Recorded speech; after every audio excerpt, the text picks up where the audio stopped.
Hello, everyone. So as Craig mentioned, I'm Pai, postdoc from ECL Lab. Some of us are co-organizers for this workshop. And yeah, I already selected recording. On the computer? Yeah. Okay, cool. Yeah. So this talk's a little bit special because it's actually part of the ECL Empathy Computing Lab seminar series that we actually organize bi-weekly. So if you want to know more about future talks, feel free to check our website. I think it's empathycomputing.com .org, or our Facebook page for further talks in the future. And for those who joined remotely from the Eventbrite link for the seminar, this talk is just going to be slightly different because it's part of the XR workshop. And it's just going to be a little bit shorter. Normally it's 1 hour, 30 minutes, but now it's just going to be an hour to fit for this session. So I'm just going to be the host and a facilitator, by the way. I'm not the speaker. Speaker's over there.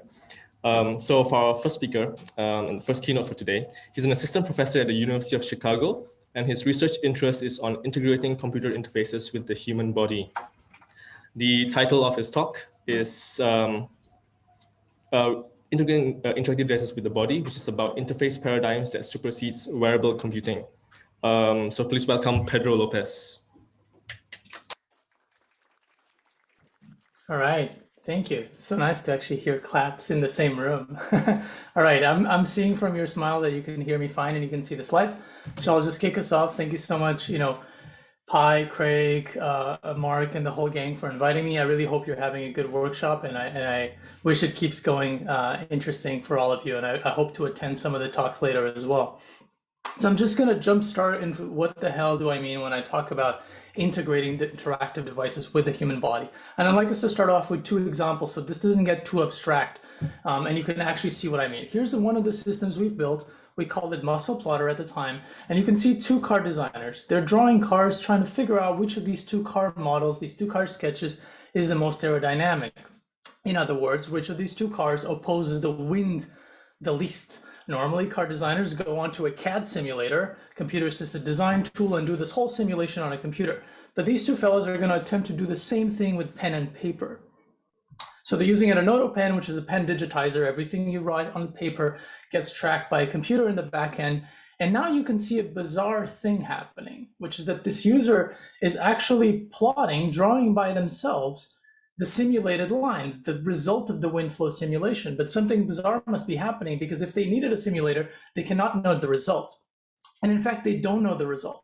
What's happening is that you can also see the users attached with electrodes onto their muscles. These electrodes are actually controlling or allowing the computer system in the back end that has simulated the wind flow of this car to control the user's wrist to the left or to the right. So the user ends up drawing on the paper. So effectively, for a moment, temporarily, this user becomes a plotter, hence the name Muscle Plotter. And we achieve this using electrical muscle stimulation. I'll talk about this a lot in this talk. Let me show you another example of what I say when I say integrated with the body. Here's a VR system, one that Pi told me that he has tried himself, in which this user not only experiences the VR that you're all very accustomed to, which is photorealistic immersive VR, visually compelling, but also he has some sense of forces. He could not penetrate that wall because somehow there was a repulsive force. And again, you're probably already spotting that this user has the electrodes attached onto their arms, and it is through the control of the computer, through those electrical impulses, that we're able to contract the user's muscles against their own force. And that juxtaposition of forces feels like force feedback, feels like haptics, feels like a force. And I'll show you this video later down the talk. So now the question that I hope you're asking is, why the hell is somebody putting electrodes on users, and what is the gain down the line for this? And what I think is there to gain is that we're looking at a potential next step in the evolution of computing devices, right? And a lot of us look at this evolution in terms of the size of devices, right? Even before mobile computing was a thing, the form factor, that is the size of the device, has been shrinking. If you take my metaphor here for a second, and if you believe the user is this big blob right here and the device is a small blob, well, the big revolution of the 90s is that the desktop computer reduced in size so dramatically could fit in our pockets. Next came wearable devices, where this little circle becomes in constant contact with your skin, and we're able to unlock a world of physiological sensing and all this stuff just from the benefit of the device being with the user all the time. And so as HCI researchers, I know many of you, and I know many of you are asking the question, so what comes after wearable devices? What is the interface paradigm that comes after? And if you do the exercise, and I've done it, I went to conferences and asked my friends about it, half the people might tell you something along these lines, which is a natural succession to the line of thinking, right? What these people are thinking is, well, if this little blob, which is the device, keeps getting closer and closer and closer to the user, at some point, it just penetrates the user and becomes inside of the user. It's called implantable interfaces or implanted devices. Now, the thing is, we already have implanted devices, especially in the medical industry. Pacemakers, cochlear implants, insulin pumps, all that sort of thing. Turns out they expose actually very little interface to you because they're implanted. But regardless of that, what I think is more important is not necessarily where the device is located. Is it inside of the body? Is it outside of the body? But how much the device is integrating with your sensors and actuators. So my approach is slightly different from the implantables. What I think is interesting right now is to create interactive devices that might borrow parts of your body that are already there and have a biological function to create an interactive function. And we'll see that, but you can already see the example of muscle plotter, right? The muscle plotter achieves a haptic device that means it can move a user's limbs, but it achieves that through the user's muscles. So the user's muscles are an inherent part of the device. The device would not work without the muscles, without that biological function. They're really part of the user. So through the last years of trying this methodology of integrating things with the human body, I think me and my group found out a couple of interesting things that I want to share with you. A lot of it has to do with XR, a lot of it has to do with VR, so I hope you find it interesting, but a lot of it might just provoke you to think of different things as well. The first one is the biggest benefit of all this stuff is we're really finding new alternatives to traditional haptic devices. And that's sort of one of our biggest lines of work. What I mean with this is that, and all of you know this very well, VR is very photorealistic. This is a VR scene that my student Jazz Brooks, who I saw somewhere here on the chat, so they're with us today, just whipped out in a couple of hours. This scene is, especially the one on the right side, is unbelievably realistic. You look at this shed and you think this is a photograph. Now, the moment this illusion breaks, well, you all know this very well too, is the moment I put my hand out and I try to push against the wall of the shed. Nothing will happen if I'm wearing a Quest, your canonical VR device. I feel nothing because there's no force because I'm not wearing a haptic device. Now, if we rewind the history of HCI, we know a bunch of amazing people have worked on this challenge, right? Since the 90s, perhaps even before, right? The folks in haptics, folks in mechanical, the folks in electrical have been trying to solve this. And one of the most promising solutions, and absolutely one of my favorites, is the exoskeleton, a robotic actuator that pushes with a motor against your own limb. So here you see a user using a very, very, very cool exoskeleton. This is a very precise machine, and they're feeling the force of this ball going up and down the incline. So theoretically, the problem's solved, and we should just have all this stuff at home. However, you also can see that the exoskeleton doesn't really harmonize with the type of VR that users actually are going to have at home, and some of them already have, which is the sort of untethered kind of style of VR, Oculus Quest, Oculus Go, that sort of thing.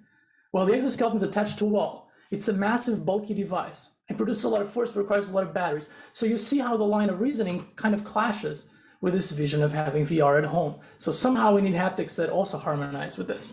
And so the challenge really became for me a couple of years back to think of ways I could miniaturize the size of force feedback devices, especially for VR.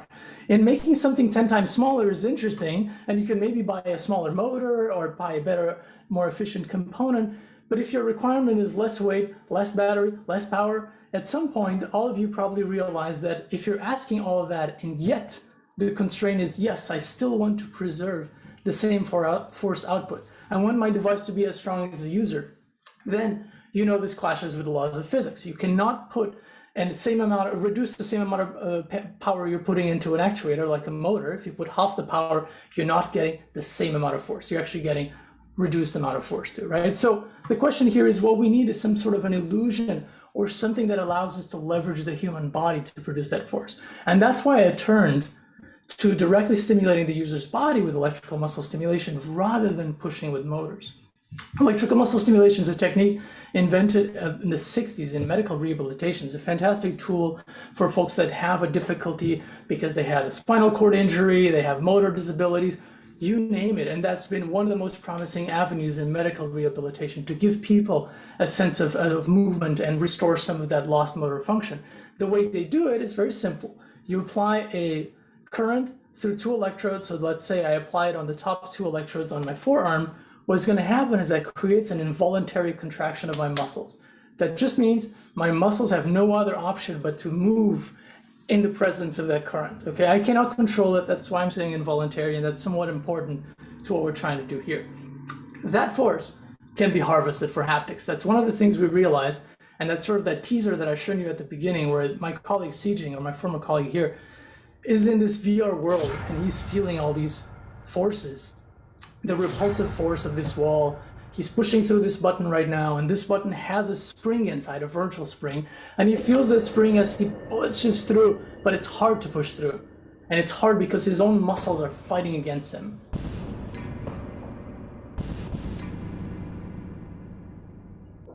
And a really interesting part now, and this is the demo that I was talking about that he has tried earlier.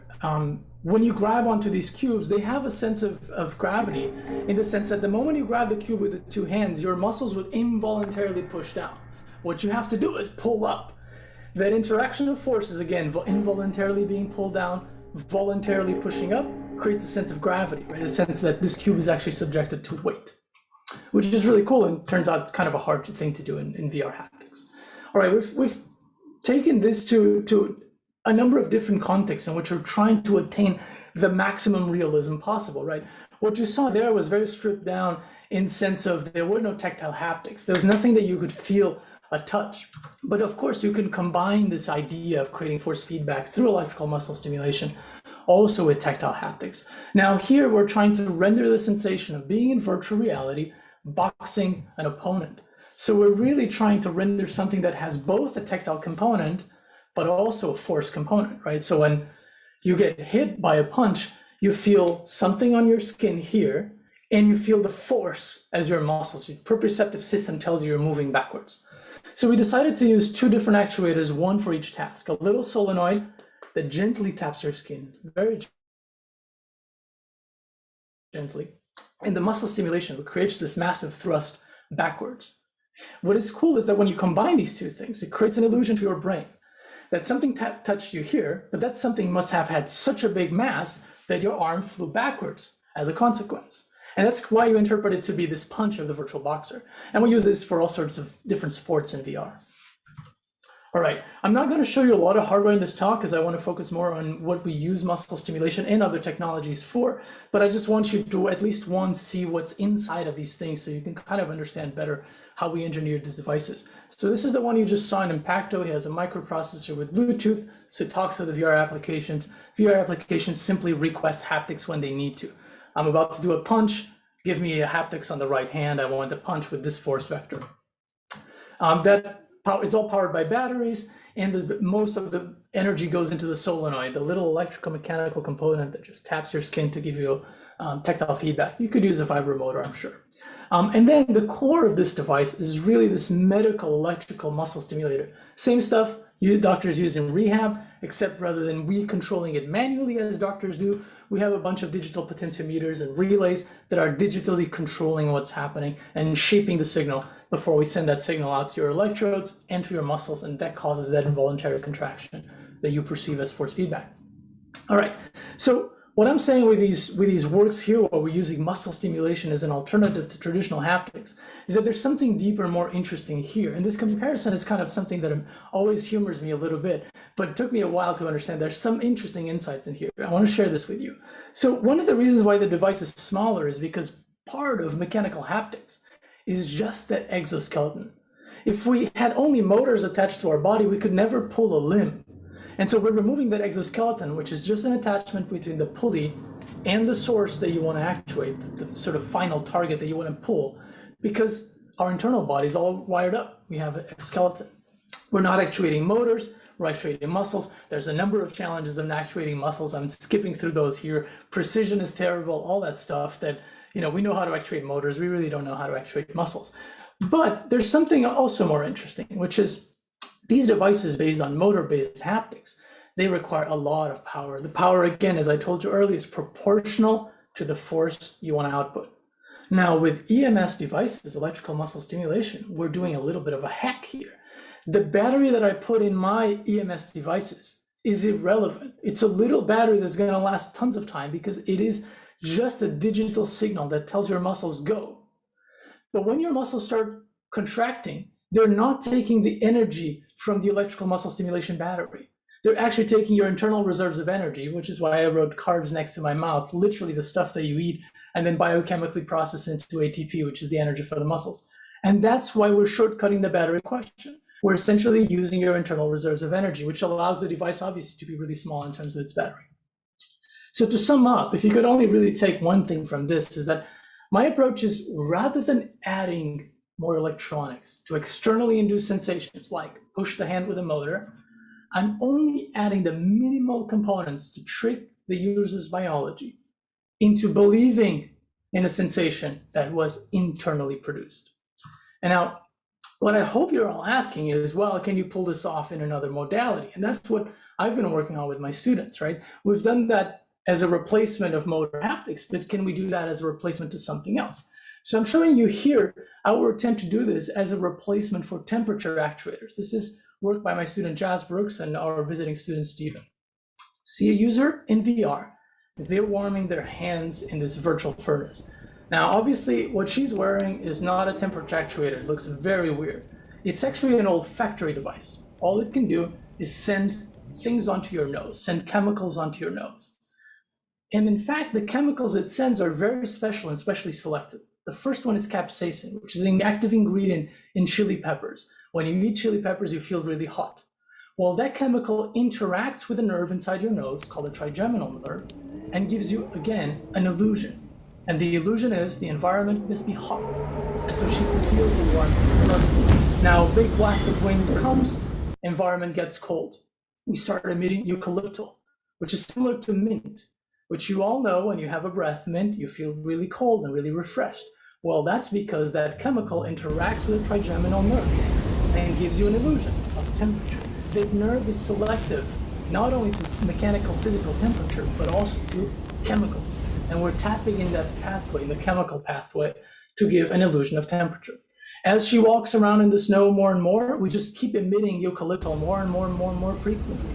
Finally, she finds a backup generator, she fires the backup generator, and it starts heating up. So we stop emitting eucalyptal, throw in a little bit of capsaicin, and a rubbery smell, which gives a sense of fuel. Because again, remember, it's an olfactory device. So you can also just give olfactory immersion. We can throw in the sense of rubbery smell, and you feel the gas burning in the backup generator. And you can guess the rest of the video.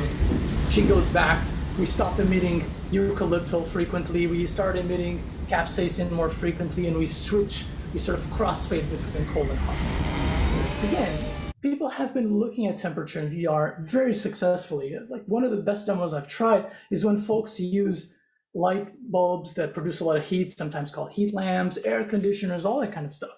And that's beautiful and works extremely well, but unfortunately, it's also not wearable and requires 1 kilowatt. So not only are you going to walk around tethered because of your VR device, you might walk around tethered now because you're walking around with an air conditioner. So again, the question is, how can we move forward and harmonize with this real walking VR that consumers are going to have at home if we're starting to put energy constraints that are just impossible to circumvent?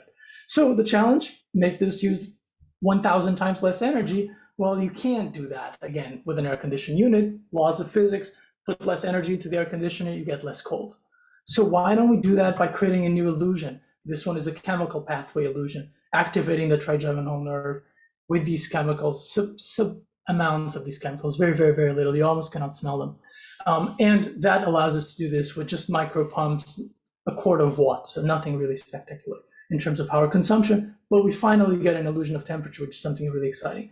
Small sideways, by the way, if you're interested in any of these emergent modalities like smell, taste, and temperature, be absolutely sure to submit a paper to the workshop that my student Jazz is organizing at this CHI at the CHI conference. The details will be on the Zoom chat. I'm sure Jazz is around and can provide you those.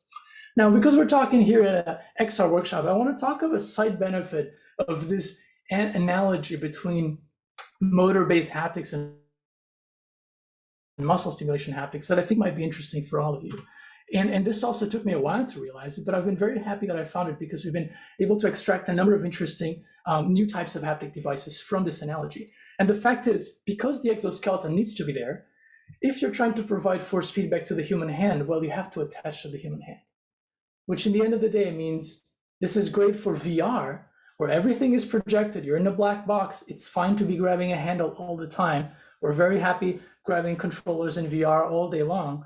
But in XR, in mixed reality, augmented reality, where every second interaction I do is with a physical object, I cannot be possibly switching between exoskeleton mode, and now I drop the exoskeleton, and now I grab my bottle. That's task switching is just insane. So we're looking at muscle stimulation here in the context of providing hands-free feedback for mixed reality. So you see here, my former colleague Alexandra, she's walking around with a HoloLens, and she's adjusting virtual furniture. And as she's pushing this couch, which obviously looks crappy because it's an XR couch, she's actually feeling the friction as she pulls the couch in the real wall, right? And as the couch hits the wall, she'll also feel an enormous amount of force feedback, which we again achieve by muscle stimulation, to represent that virtual to physical collision. And so she's physically having sort of force feedback, but her hands are always free. And why are hands useful to be free in MR? Because the next interaction might not be with this virtual button. The next interaction might be to grab a cup, right? It might be to just drink a cup of water, might be to use a cup as a physical prop, as a tangible prop to control the interface, which is actually what she's about to do. She's actually about to pick up a cup and use that cup as a tangible prop. If she would be wearing an exoskeleton, this part of the demo would be very, very hard to pull off. The muscle stimulation is actually providing detents and physical haptics to this demo while she's wearing the cup as well, while she's holding the cup, which is kind of neat. But the core part that I want you to realize is that her hands are free, and that's why she can do that. All right, we've been trying to apply the same idea of haptics that leave the user's hands and finger pads free to feel the real world. This is a work by my student Chen Yuan-Teng, I think he's around as well, that is coming out at Kai, together with Romain Neath, also one of my students in Pengyu. And what we're doing is sort of a fast task switching MR interface that provides you haptics when you need the haptics. For instance, when you touch this button, you feel the virtual button, you feel the contact, you feel pressure, you feel vibration. But when you want to grab something else, the device is able to very quickly tuck away because it's a foldable actuator. So it only covers your finger pad when the device is absolutely sure you're having a virtual or mixed reality interaction. If you're having a physical interaction, the device stays away. So you can, for instance, grab the screwdriver and you still have enough dexterity to grab the screwdriver and perform your stuff. All right. So far, we've only really explored the output side of these ideas, right? I told you at the beginning, the idea is to integrate devices with the human body, and I mentioned the word sensors and actuators, biologically speaking, but I've only been showing you muscle stimulation and temperature actuators. So I really haven't closed the loop. All I'm doing is using electrical muscle stimulation or temperature actuation, whatever you name it, to create haptic feedback. But what about the reverse? What happens when we truly close this loop? Well, what we think that happens is that you're able to tap into new modalities that we have used for either input or output, but never as a complete modality. And one of the ones that I'm most excited about is proprioception, our sense of position with our limbs, right? I can know where my hand is at without having to look at it because of my sense of proprioception. One example that I think is kind of a neat one to start with is just imagining what is the simplest proprioceptive interface you could build. Something that works exclusively for input and output just via poses of the human body. So here's an example, and at the time we call this pose IO. The device, the computer, can control your wrist to tell you something is changing, a variable is changing, 0 to 100. But I can also control my wrist, it's my wrist, I have full agency over it, and I can move it to change the value of that variable. The device can take over again and change that variable to inform me what's happening. So I'm having a dialogue with a computer system, but the whole language we're using is symmetric. I'm just talking in poses, the computer is responding in poses. So it's very similar to the type of actuator that you saw in Impacto in that bracelet, where we're adding an ability to sense where the user's hand is at. We have an accelerometer, and we have also electromyography to sense the user's voluntary contractions. Using that, we can close the loop. PID controller here just showing how we close the actual loop, and we can pose the user's hand in a particular location. So it's different from that brute force feedback, where it's not about communicating information, it's just about communicating a force. But here it's about saying, hey, 100%, 50%, 0%, 10%, and so forth. It's using a proprioceptive system as a means to communicate information. And we can do things that I think are really, really interesting. And from a conceptual point, almost weird and philosophical. We can use a shared channel to talk to a computer, right? This is not something we normally do because normally we use asymmetric channels. So here, I'm giving a talk like now, I'm playing a video, and I know where the video is at. Is it at the beginning? Is it at the middle? Is it at the end? As the video plays, my hand moves slowly upwards, and I can keep eye contact on the audience. If I push my hand back, the video rewinds, but then starts playing again. And starts playing again means it starts being animated by means of EMS again, slowly raising, and I can just feel where the video is at rather than having to look at it.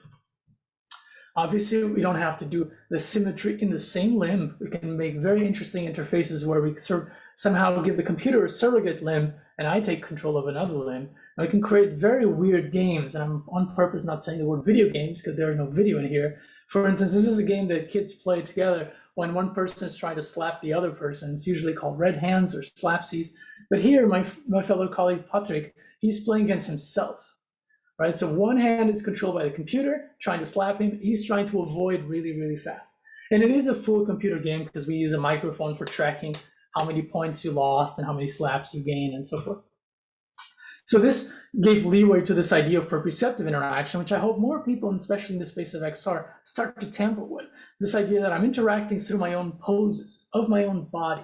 It's not about seeing, it's not about hearing, it's not about outside stimuli. It's about internal stimuli from the proprioceptive signals of my muscles. And that's how I interact. All right, we've been taking this into all sorts of different variations. One very interesting finding from the previous work is that people seem to have a bizarre experience when their body was being controlled by that video game, for instance, that tried to slap them. Sometimes they refer to their hand as like not part of their body, like a video game avatar, like, oh, the opponent is trying to slap me and so forth, which means there's some kind of loss of agency already going on. But I also got excited about that because if they think that force does not originate from their body, well, if they would be holding another object, that force would probably feel like it's coming from that object. So we started investigating what would happen if we apply these concepts of proprioceptive interaction while users are interacting with objects in their surroundings. So what I'm about to show you is a project we call Affordance Plus. And what we did here is a user study where we let people come to our lab back at HPI when I was doing my PhD. And I wired folks with the muscle stimulation, everything was calibrated. And then I asked them to do a series of tasks. One of the tasks was, please take that spray can and paint that drawing. Let me show you what happened.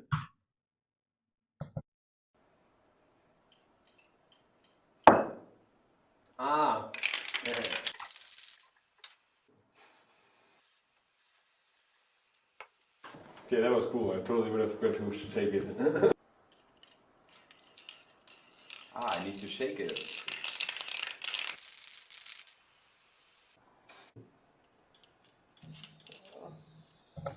Tells me to move it up and down, like shake it.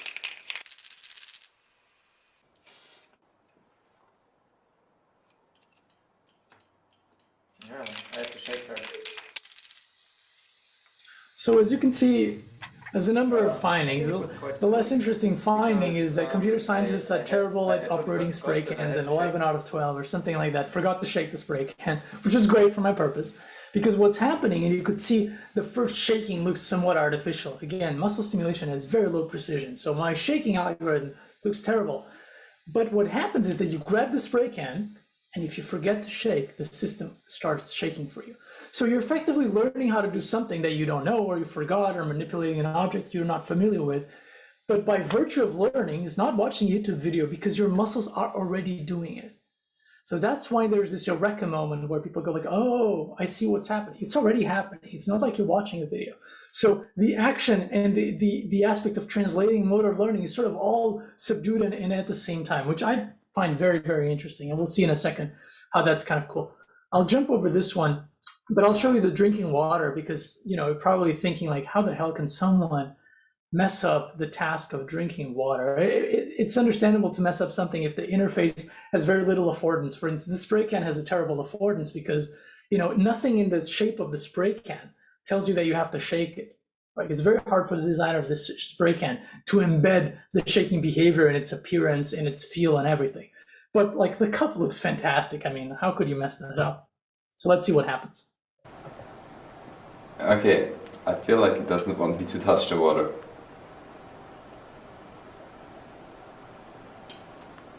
Not at all. Maybe I should need to grab the handle. Yeah, I think I need to grab the handle.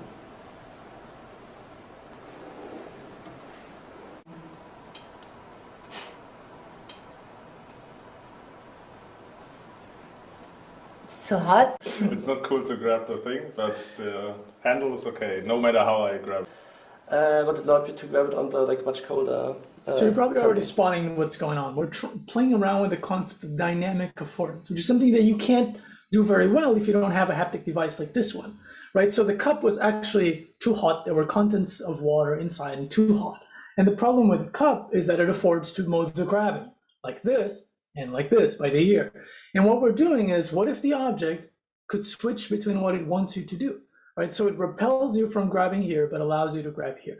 Again, our precision for suggesting the grabbing on the ear was terrible. All we could do is like a small pinch, but that was enough for people to understand what's going on. They had no idea, by the way. The study is with absolute no prior knowledge by the users. All right, we've been playing around with the idea of information access through proprioception in a number of ways, including in non-active ways. So just using a passive exoskeleton. This is work by my postdoc Jun Nishida together with Chen-Yuan Tang and Zoe, who are here. And we just created a very simple 3D printed passive exoskeleton. All it does is to miniaturize your hand. So as you move, you effectively have a smaller hand. What we found out through a psychological study is that indeed you get an illusion that your hand became smaller, which is super useful if you are a toy designer or someone that works in a tangible medium, where rather than using rulers and specs and measurements to figure out, is this going to have good ergonomics for a toy, for a kid with a smaller hand, well, you can just test that out from a first person embodied perspective, right? You just put the hand on like it's any other tool that extends your body and you try it out, right? So you can try a toy, a eating utensil, stationery, you name it, and see whether that feels good or feels right.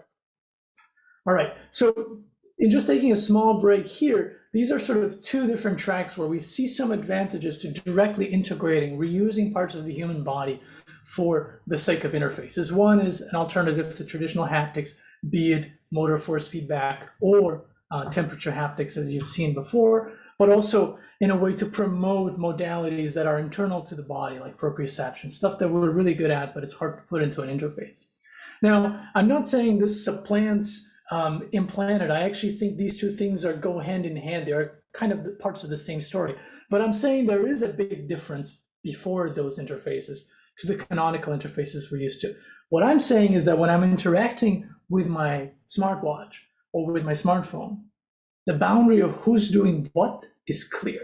I know when I'm touching, I know when it's notifying me.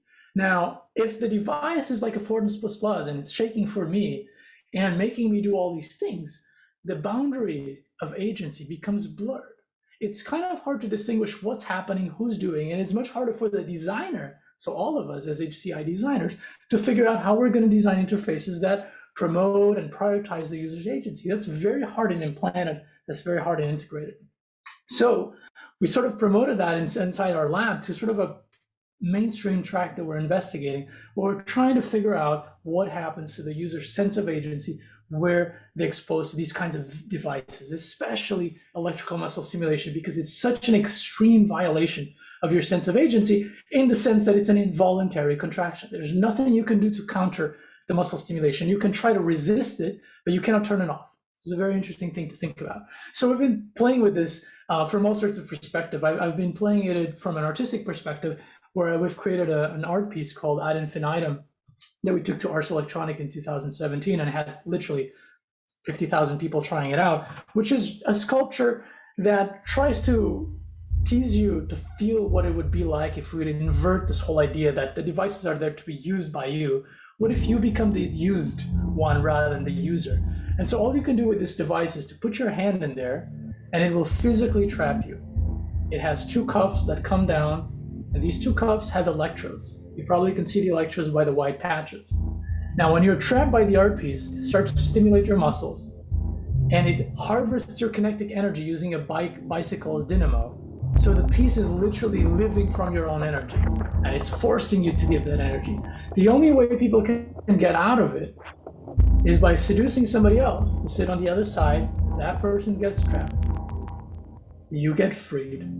And the sort of dance of hosts and parasites continue as the piece tries to find another person to keep going. And it's amazing if you just drop this thing in a museum. This has been in a couple of museums for around 6 months in the UK, in the US, and it's just crazy to see people interacting with it and how it gives them all this ability to discuss, ethical implications of these technologies. Oh, perhaps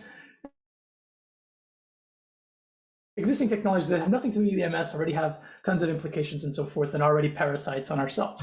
Now, that's from an artistic perspective, which is a really interesting way to ask the question and have the broader audience talk about it with us. But what can we do about it in terms of, can we design these interfaces being more mindful of the user sense of agency? So we set out in a track. I'll skip the first work, which I did with Jakob, Carlin, and Felix, because this is more about what happens to the brain when you're subjected to these electrical impulses.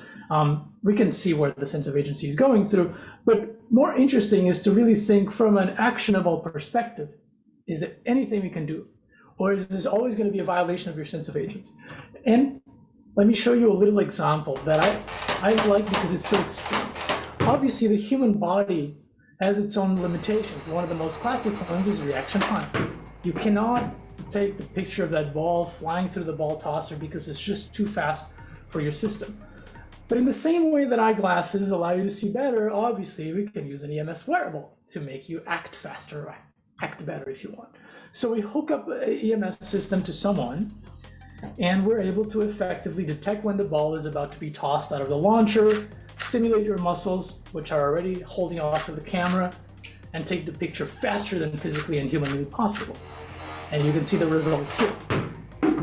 Now, June, my postdoc, and Shunichi Kasahara from Sony took this stuff to SIGGRAPH, and people were like, well, it's amazing that I can take this picture of this flying ball, but I don't feel like I'm doing it. I feel like it's forcing me to do it. So that set us off into an interesting question. Well, that's not really what we want to do. We somehow want to harmonize this speed up. The benefit of wearing this haptic device here is only one, speed up, with you feeling it. Perhaps you can learn better if you feel like you're doing, at least you just feel more happy.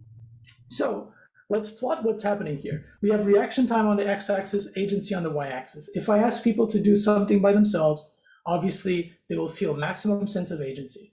For instance, if they're trying to grab an object that is falling, this is sometimes called a pen drop. It's a cool reaction time test. You can do it with your friends.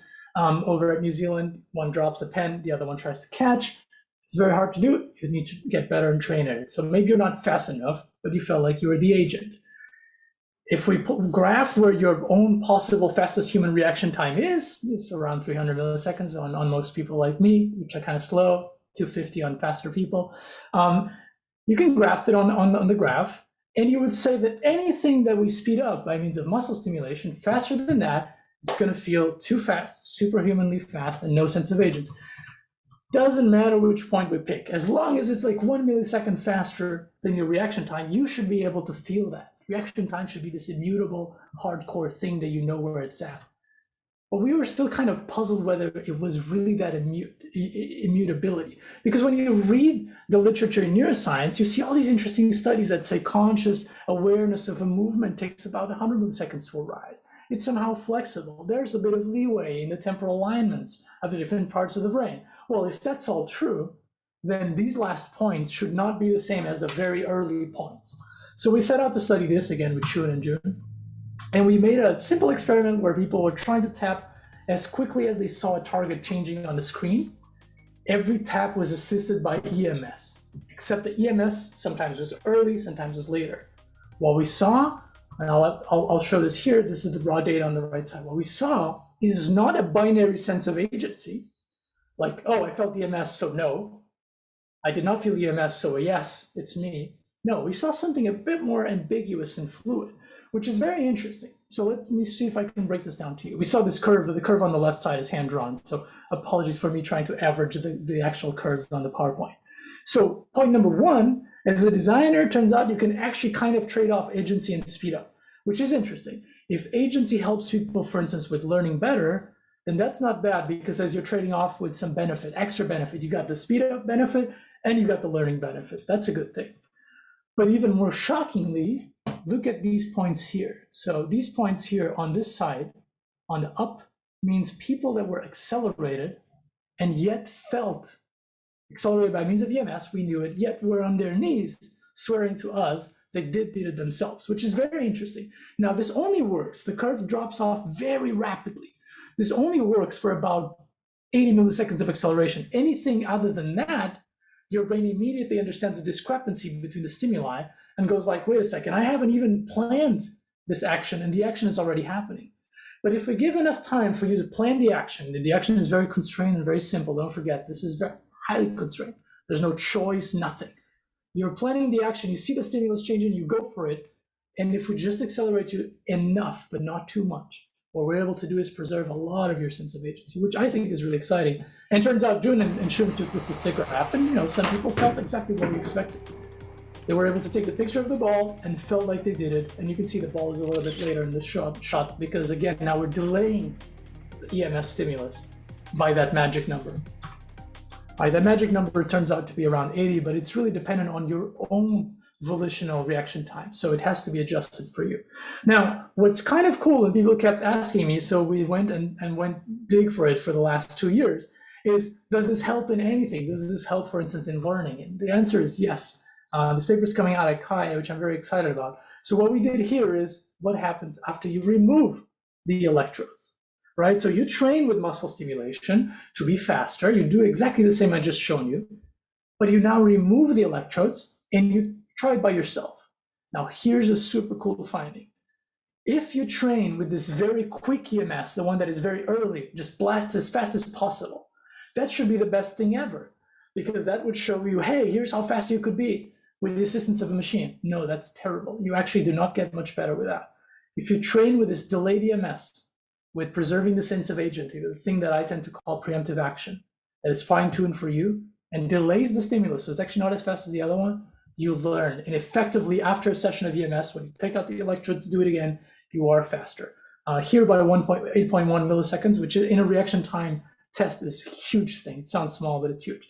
And I like to say this, what I like about this idea is you could kind of play video games in a sense that now it's not going to be your avatar that gets the power up and gets accelerated or levels up, but it's actually you.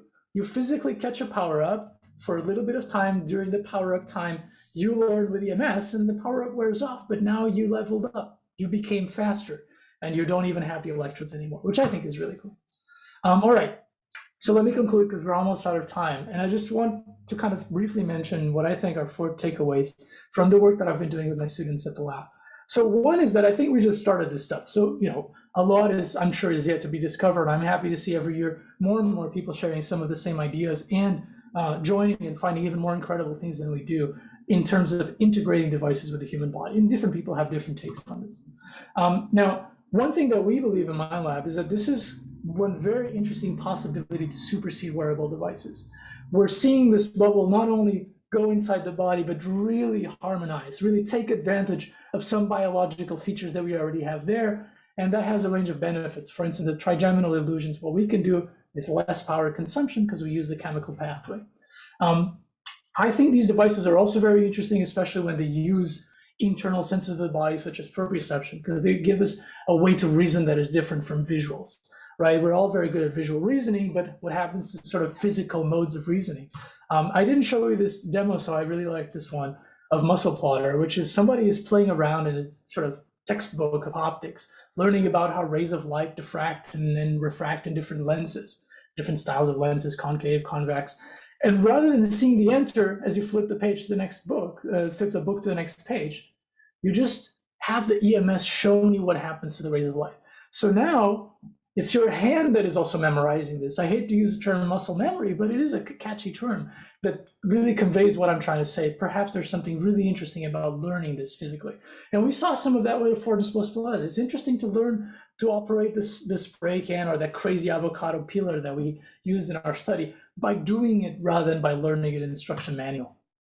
Again, we think this is really interesting for better simulations. You saw some of that in the VR demos and AR demos as well. We think this is an interesting pathway for learning, and we're actually doing some follow-up studies on that with Chinya Fuji, who's a drummer and a neuroscientist at KO SFC, are trying to accelerate people as they drum.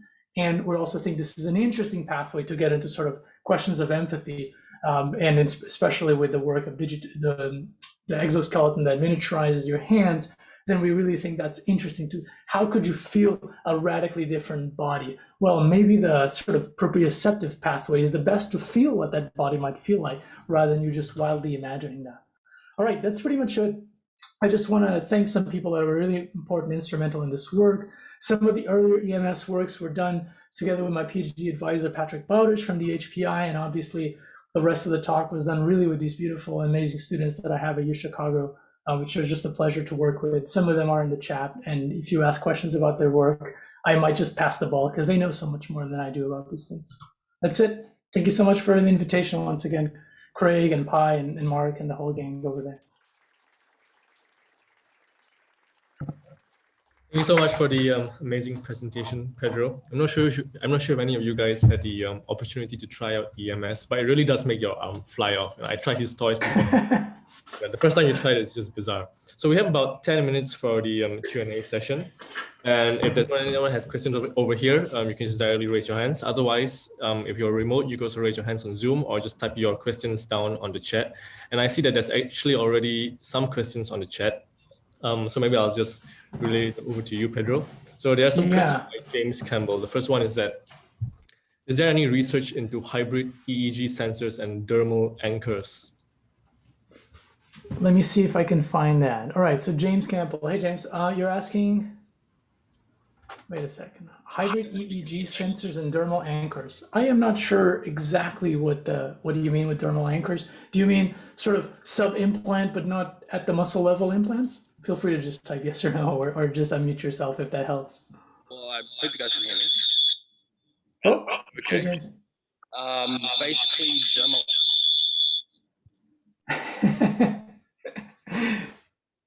You can type it if you'd like. Happy to read it. Piercings. Is that what you mean, James? So not deeply implanted before the not at the muscle layer, at the dermis, subdermal layer.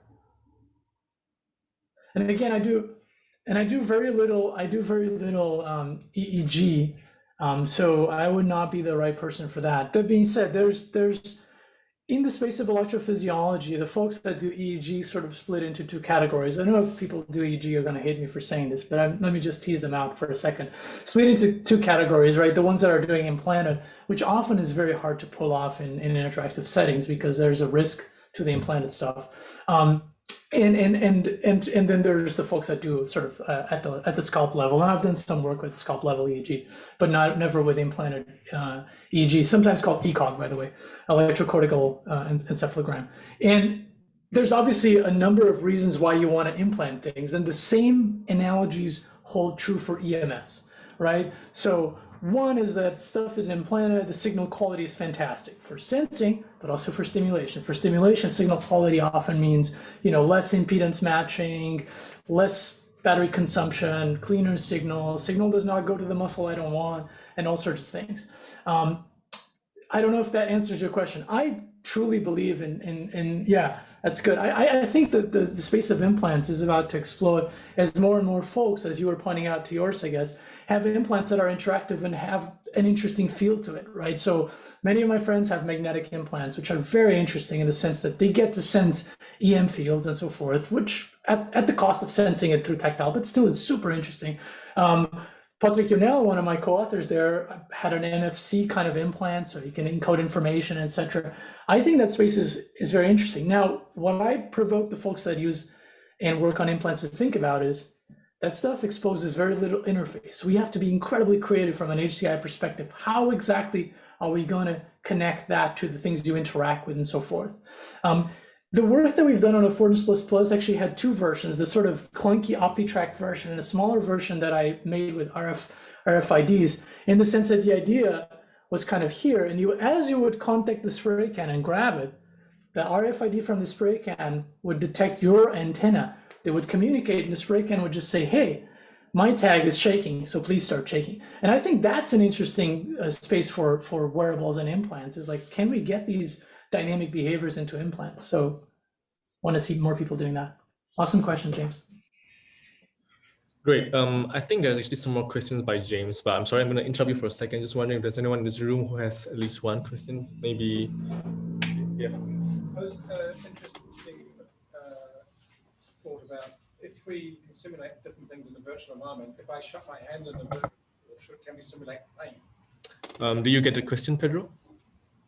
Oh, I think I maybe heard the word pain, which always gets me excited, but I don't know if that was it. Do you want to read it? Do you want to just repeat it? Sorry for asking Pi to repeat it. Yeah, the question was actually that haptics in VR is really interesting, but if we were to shut our hands into a door, a virtual door, how do we, is there a way to simulate the pain sensation? Or should we do it? Can you say it again? If I would? Yeah, can we or should we simulate pain sensation in VR? An example given was that you shut your hands in a virtual door, for example. Oh, you shut your hands in the virtual door. So the question to whether we should simulate pain, well, it depends on what you're trying to do with it, right? So there's a number of reasons why we're searching these new senses. One of them, in fact, my student Jasmine, who's somewhere in the chat, is exactly right now looking at some pain sensations and asking herself the question. And we found very quickly and very easily a number of reasons why you should do it. So for instance, if you're trying to train someone to experience those sensations and react fast, react better, for instance, for safety, you're training like a emergency situation, you should really quickly go and grab the first aid kit and do it yourself. Well, that's a situation where if you can simulate pain, especially if you could control the level of pain, level 1, nothing, level 2, a little bit, level 3, etc., especially if it's simulated, safe, and ethically done, then yes, there's a number of reasons why that could lead into actually better safety and so forth. Now, that being said, there's also a number of reasons to do creepy things with pain, right? My art piece was very painful, by the way. Like, that thing is more painful than any other EMS stuff that I've done. In that case, I was provoking it from an artistic standpoint, but I think that there's something interesting there in terms of pain stimulation. That being said, I don't even know if EMS is what I would use for that door situation, because EMS really only moves your muscles. So when your hand gets slammed into the door, the pain coming from those nociceptors has nothing to do with muscle pain. It has all to do with sort of cutaneous sensors and etc. So I'll probably go for something on top of the skin. I don't know if it would be like a really fast solenoid or some other crazy thing, but I'd probably go for the crazy thing. I don't know if this answers the question. I hope it does. Yep, it does. Yeah. Maybe just one more question from this side. Yeah. So this is kind of related, but does the electrical stimulation of the skin itself cause tactile sensations and in particular discomfort? And could that affect the experience of the motor output? So the question was, Yes. does the EMS itself on the muscle, does it actually cause any form of discomfort or like tactile sensation Yes. itself on the muscle? I used to have like a backup slide. Yeah. So there we go. The limitations of EMS calibration, you all understand. It's terrible. You got to calibrate per subject. I'll jump the inter-subject variability. It's a cost of calibration, and I'll jump the finger independence if you want. I can talk more about that. But the other one is, oh, I don't have it anymore. I used to have it. Sorry about that. Is the discomfort, right? And so where does discomfort arise from? And I think it arises from different things. One, sort of psychological level discomfort, and I use the word psychologically a little bit free here, but I mean cognitive dissonance between what you were trying to do and what is happening. Well, that's a form of discomfort, right? Your hand is moving and you did not instruct it to move. So you heard Pi say that the first time it happens is really bizarre. Yes, it is bizarre. Part of it is that. And then the second part is whoever asked the question, which I can't see, but it was a fantastic question said, which is yes. And this goes back to James' question too, which is over the surface, over the skin EMS has to breach your skin to get to your muscles. So the first thing the current does is go through your skin receptors, go through the dermis, epidermis, boof, find the muscle, comes out at the other electrode. The muscle part is great. Your muscles really just react when the motor neurons and the sensory neurons connected to the motor neurons are just very happy with that current. I don't think they get too confused. Now, everything else gets incredibly confused. So if you read EMS papers, the folks like myself often refer to this as tingling sensation, and that's a bad thing. If somebody knows how to take away that sensation, please, publish paper on that. Come talk to me. I'm also really curious. If you implant, obviously you get rid of that because you're bypassing the skin through your implant, but now you get all the risks associated with implants, surgery, all this stuff. So that's a solution, and I like that solution, but I want to see a solution without all the risks. So can we have EMS that does not tingle the skin is a huge thing. That tingling, by the way, if you're ever bored and you want to read the Chi 19 paper, the one about the agency, that tingling stuff, I was trying to find an image of that paper. That tingling stuff, we even tried a sham condition just to see how much that tingle already affects the sense of agency. So by sham condition, I mean something where participants were doing the action voluntarily, but just to annoy them, we were tingling their skin, right? So they should totally feel in control because the tingling is not enough to move them.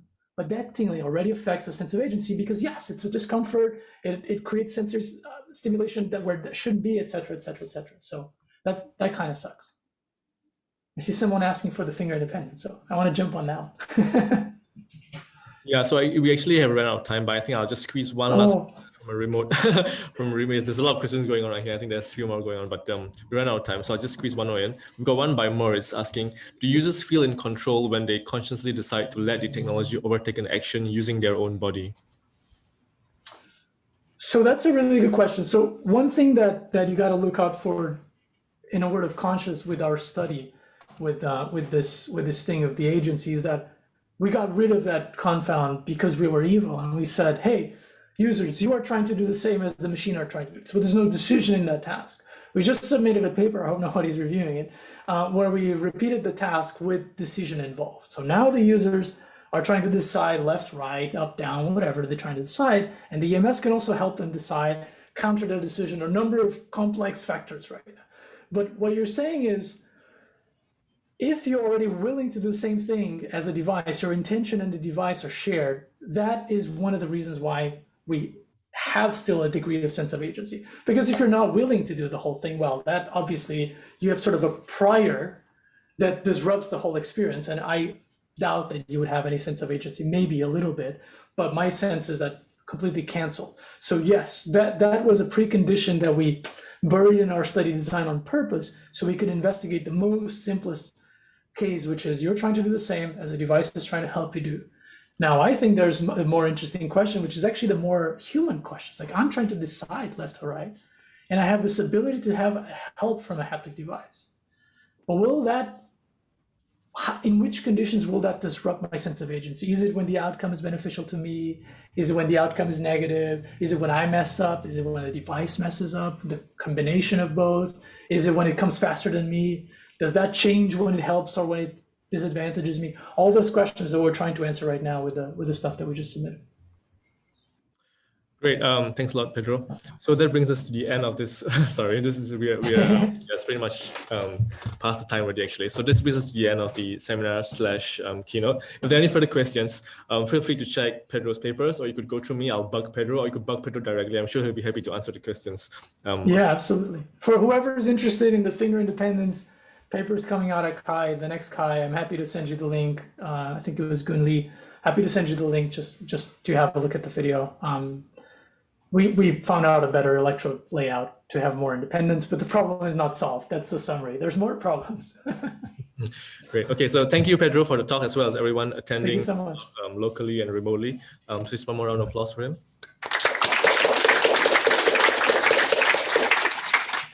Thank you. That brings us to the end of the seminar now. So we have lunch right now for an hour, at least for those here. For those remotely, you could have lunch yourself, I guess, or dinner, or whatever. I'll do that. Right. Right. See you guys. Bye. Bye, everyone. Oh, hold on 1 second. One second. Yep. Craig, are you still there, Pedro? Yes, I am. Oh, you can switch the thing. You can talk to him. So I just want to say, Is that Craig?